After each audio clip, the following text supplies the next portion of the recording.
Hey, Amy Posadas, Transformative Health 180.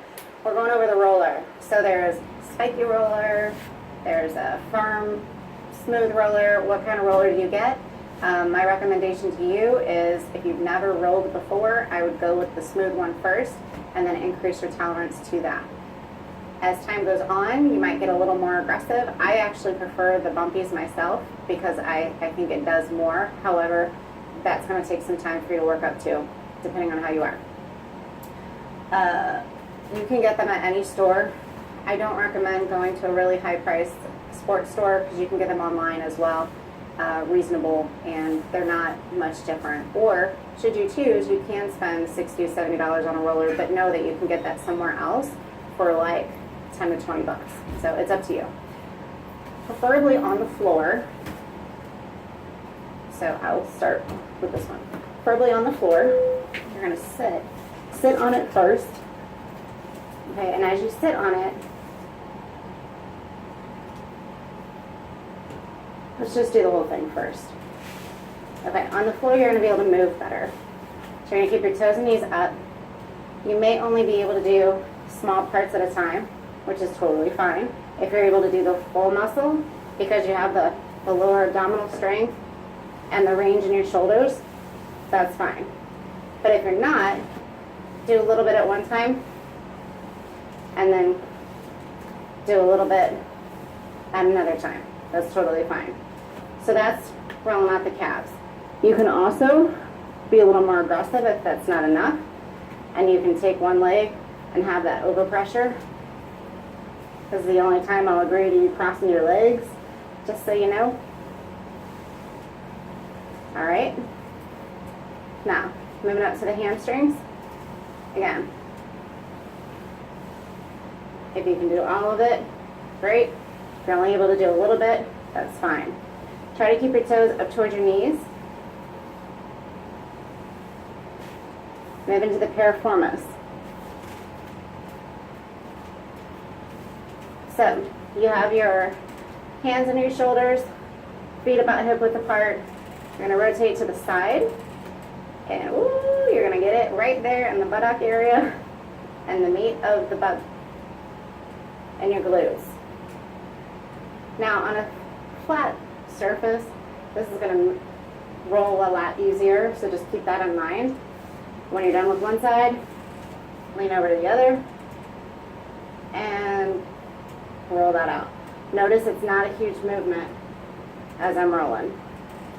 All right, now for the fun part, sitting on the roller,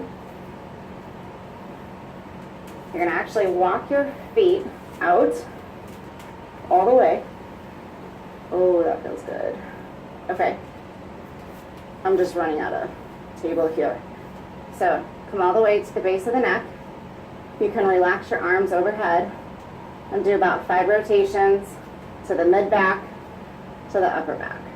It's supposed to feel good. You're supposed to breathe, and you're just slightly straightening and bending your knee as you relax. If you want to support your head with your hands, that's totally fine. If you don't like your hands overhead, that's fine. You can have them down. Doesn't matter. Okay, after you've done 5 of those, walk back. I'm not going to lose you. Onto your elbows and do the middle part. Again, I have my weight through the elbows. I'm just slightly bending and straightening my legs. Okay. Because I'm running out of table, I'm going to scooch down just a little bit. Okay, now I'm going to come down so that the roller is on the tip of my sacrum. And I'm holding on to the roller because I don't want it to roll out from under me.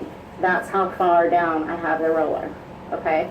You're going to feel a little bit of a stretch in the lower part of your back, and you're going to relax your knees. And you're going to breathe. So you can hold it here for 30 seconds to a minute. This should be a feel-good stretch right here. If you don't feel a stretch at all, go ahead and bring your knees up. See the space move. You should feel even more of a stretch right here. And I still have to keep a hold of the roller.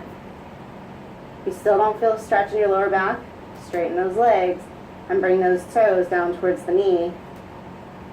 And you can also bring them up towards the head. Similar to a hamstring stretch that we've done before. Now, if you want to take it further and then bring your feet overhead for that hamstring stretch, that's totally fine. If you feel a good stretch there, that's good too. Now, that's the posterior chain for the roller. What I'm going to have you do as well is the IT band, which is a ton of fun. You're going to have that top leg bent, bottom leg straight, toe and knee both facing forward, and you're pushing through the heel. So again, you're probably not going to be able to tolerate the full range. If you can, great. If not, then just do a little bit at a time. And then move your arms over so you can do the other part of that muscle as well. Okay. The lats are just as much fun as the IT bands. I actually do not prefer to roll out my lats on the roller, but just know that this is an option should you choose. Basically what you're going to do is you're going to have your arm overhead, and you're going to put the pressure right there and come up and down, which is exactly why this is not my favorite here. But there you go. I'm good with that. That's an option. You might feel a little nauseous with that one, and that's normal.